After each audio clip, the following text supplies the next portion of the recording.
ఆ చదువుకు ప్రయోజనం అనేది ఉద్యోగం. ఆ ఉద్యోగం సాధించి దేశాభివృద్ధికి ఉపయోగపడాలి. అప్పుడే మన చదివిన చదువుకి విలువ ఉంటుంది. అలా విలువ కావాలంటే ప్రతి ఒక్కరూ ఉద్యోగం చేసి దేశాభివృద్ధికి బాగుపడాలి. మన దేశంలో ప్రస్తుతం 75 లక్షల మంది నిరుద్యోగులు ఉన్నారు. వీళ్ళందరి కోసం ప్రభుత్వం ఎప్పుడన్నా కష్టపడిందా? లేదు. పోనీ మనం ఏమైనా కష్టపడదామని ట్రై చేస్తున్నావా? అస్సలు లేదు. ఎంతసేపు షికార్లు, సినిమాలు ఇయే. కనీసం పేపర్ తీసామనుకో, కనీసం న్యూస్ పేపర్ తీస్తే సినిమాలు, టీవీ పెడితే సినిమాలు, నాటికలు, సొల్లు అంతా అదే. ఒక్కడు బాగుపడదామని ఆలోచించే మైండ్ సెన్స్ అసలు లేదు. మనం దేశంలో వాడెవడో చేశాడని ఆలోచిస్తున్నాను తప్పితే మనం ఏం చేస్తున్నామో ఎవడు ఆలోచించట్లా. భయా నువ్వు అన్నావు కదా కష్టపడట్లేదు అని. కష్టపడి రాసిన వాళ్ళకి ఎంతమంది సక్సెస్ అవుతున్నారు? నేను వర్షానికి 4 జాబ్స్ ట్రై చేశా, government jobs, IBPS clerks, group 4, అలా 4 జాబ్స్ ట్రై చేశా. ప్రతి జాబ్లో నా రిజల్ట్ ఫెయిల్. బట్ నేను చాలా కష్టపడ్డాను, డే అండ్ నైట్ కాలేజ్ సెలవు పెట్టి కష్టపడ్డాను. బట్ ఎగ్జామ్ సెంటర్లో ఒక ఫేక్ని కనుక్కుంటున్నా, కానీ దాన్ని ప్రూవ్ చేయలేకపోతున్నాను. గవర్నమెంటే కరెక్ట్గా ఉంటే గ్రూప్ 4 రిజల్ట్ ఇప్పటికి రాలేదు. IBPS క్లర్క్స్ 2 రూమ్లు డబ్బులు పెట్టి కొనేసి మరి స్టూడెంట్స్ రాశారు, ఇంటర్వ్యూస్ కొనేస్తున్నారు. మొన్న జరిగిన ప్రతి జాబ్, హోమ్ గార్డ్స్, అదే పోలీస్ డిపార్ట్మెంట్ జాబ్స్, అన్ని రకాల జాబ్స్ కూడా కొనేస్తున్నారు. ఎక్సైజ్ డిపార్ట్మెంట్లో 5 లక్షలు లంచం అడిగారు. జాబ్ ఇస్తాం కన్ఫర్మ్ 5 లక్షలు లంచం ఇవ్వగలవా అని అడిగారు. సో కష్టపడలేదని ఎలా చెప్పగలవు నువ్వు? ఆదిత్య ఏమంటున్నాడంటే కష్టపడినా కూడా ఉద్యోగాలు రావట్లేదు, లంచాలు ఇచ్చిన వాడికే ఉద్యోగాలు వస్తున్నాయి అని చెప్తున్నాడు. వాళ్ళు కాంపిటేటివ్ ఎగ్జామ్స్ పెడితే మన ప్రతిభని చాటాలని చెప్తున్నారు. అందుకోసం కాంపిటేటివ్ ఎగ్జామ్స్ అనేవి జరుగుతున్నాయి. ఆ కండక్ట్ చేసిన వాటికి రిజల్ట్ అనేది పర్ఫెక్ట్గా రావట్లేదు. రావడం కోసం మనం ఎప్పుడన్నా ఉద్యోగం చేసామా? పోనీ ఎవరన్నా పోయి అడిగారా మా రిజల్ట్ మాకు రాలేదు అని ఒక లెటర్ పోనీ వాళ్ళ ఆఫీస్కి, హెడ్ ఆఫీస్ తెలుసుగా, ఒక లెటర్ ఏమన్నా పంపావా? లేదు. ఇలా పంపకుండా చెప్పకుండా ఎవరే ఇస్తారు? మనం అడగాలిగా. నువ్వు ఎప్పుడైనా అడిగావా? ఇంటర్ సెకండ్ ఇయర్ నుంచి రాసానంటున్నావు కదా, నువ్వు ఎప్పుడైనా అడిగావా? ఎవరిని అడగాలో తెలియక గమ్ముకున్నా నేను. ఎవరిని అడిగేది? సమాచారం హక్కు ఉంది కదా, అడగచ్చు కదా. మరి అదే తెలియక గమ్ముకున్నాను. ఎవరినన్నా అడుగుతున్నా. సమాచార హక్కు చట్టం ఉంది కదా, రైట్ ఇన్ఫర్మేషన్ యాక్ట్ ఉందని మన బ్రదర్స్ ఒకరు చెప్పారు కదా, ఎందుకు అడగలేదు వాళ్ళని? రైట్ టు ఇన్ఫర్మేషన్ యాక్ట్ కింద అడగాలి భవిష్యత్తులో అంటున్నాడు. Very good.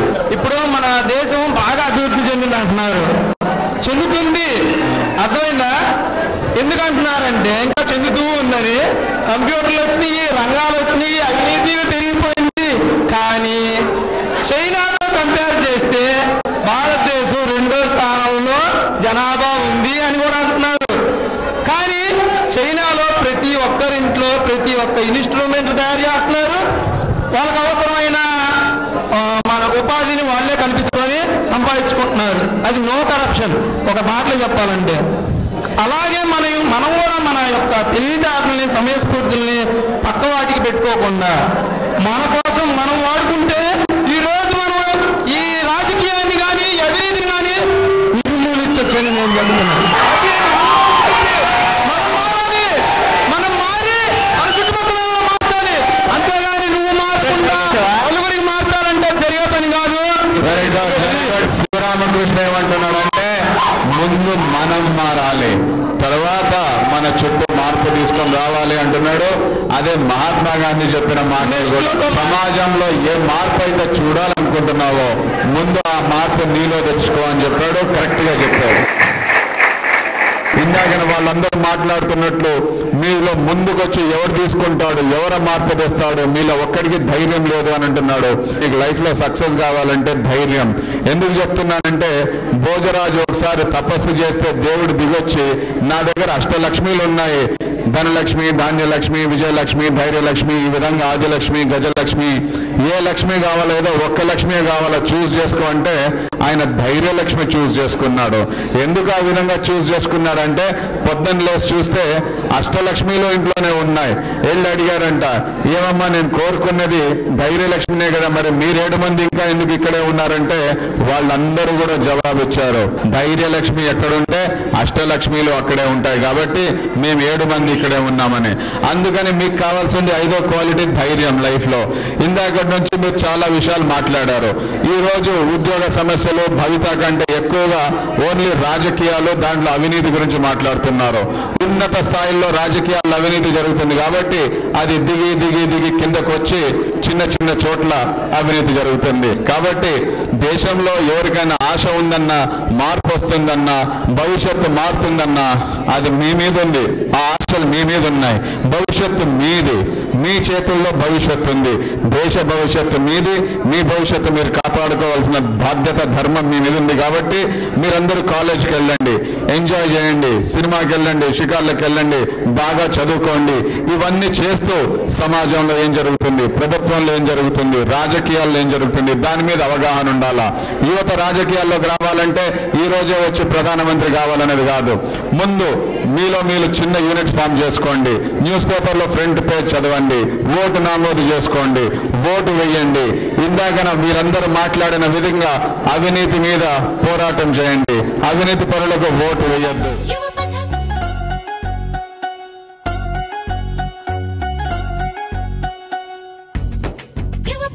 Hi friends, I'm Sushmita from CSC. యువత రాజకీయాల్లోకి రావాలంటున్నారు, కానీ అలా ఫేస్ చేసే ధైర్యం ఎంతమందికి ఉంది? ఒక్కరైనా ఎంచుకోగలరా? సరే, ఒక్క నిమిషం చెప్పండి. అమ్మాయి అడిగింది మీలో రాజకీయాలు చేసే ధైర్యం ఎవరికి ఉంది అంటే అబ్బాయి నాకుంది అంటున్నాడు. మాట్లాడండి. నాకుంది. ఒకవేళ వాళ్ళు మీ ఫ్యామిలీ కిడ్నాప్ చేసి మిమ్మల్ని బ్లాక్మెయిల్ చేస్తే మీరు బయటికి వెళ్తారు, ఆటో కింద పడి చనిపోతారు. అప్పుడు అర్థమే ఉంది. అప్పుడు అలా చూడకండి, ఇలా చూడడం మేలు కదా. యువత రాజకీయాల్లోకి మస్ట్ అండ్ షుడ్గా రావాలి. చదువుకున్న వాళ్ళు రాజకీయాల్లో ఉండి వాళ్ళకి సంస్కారం తెలియక, విద్యార్థుల కష్టాలు తెలియక, వాళ్ళు ఎలా ప్రవర్తించాలి, వీళ్ళు జాబుల పట్ల ఏంటి, వీళ్ళు బయటికి వెళ్ళి ఏం చేస్తుంటారు, అసలు వీళ్ళకి జాబులు వస్తాయా లేదా అనేది ప్రభుత్వం పట్టించుకున్నా కానీ యువత బాధ్యత తెలియదు ఎవరికి. యువత అనేవాళ్ళు మస్ట్ అండ్ షుడ్గా రాజకీయాల్లోకి రావాలి. ఇప్పుడు ప్రాణాల కోసం భయపడి ఇక్కడ ఎంతమంది ఉంటున్నారు? అందరికీ ప్రాణాలంటే భయమే, ఎప్పుడు అక్కడ పోయాయి. సరే, నిన్న ఏదో జరుగుతుంది అన్నారు యుగాంతో అని, అప్పుడు చనిపోతే బాధ్యత ఎవరు? చావు గురించి ఎవరు భయపడకూడదు. ఎవరైనా కావాలనుకుంటే, చేయాలనుకుంటే చేసేసేయాలి, అంతే. చెప్పేది చేయలేదు కదా, చేయడానికే కదా. అలా ఆచరించే వాళ్ళు ఎంతమంది ఉన్నారు? ఎంతమంది ఎందుకున్నారు అనేవాళ్ళు వస్తారు కదా. ఇద్దరు అమ్మాయిలు అంటున్నారు అవినీతి మీద యుద్ధం చేస్తూ నీ ప్రాణం పోతే ఎలా, కాబట్టి అది చెయ్యకూడదు అంటున్నారు. నేను మిమ్మల్ని అందరినీ ఒక్క ప్రశ్న అడుగుతున్నా. ఆదినారాయణ అవినీతి మీద పోరాటం చేసేదానికి, తన ప్రాణం కోల్పోయేదానికి సిద్ధంగా ఉన్నాడు. దీనికి మద్దతు ఇచ్చే వాళ్ళు చేతులెత్తండి. సుష్మిత ఇక్కడికి వచ్చి ఈరోజు చక్కగా మాట్లాడినందుకు సర్టిఫికేట్ ఇస్తున్నాను, CD ఇస్తున్నాను.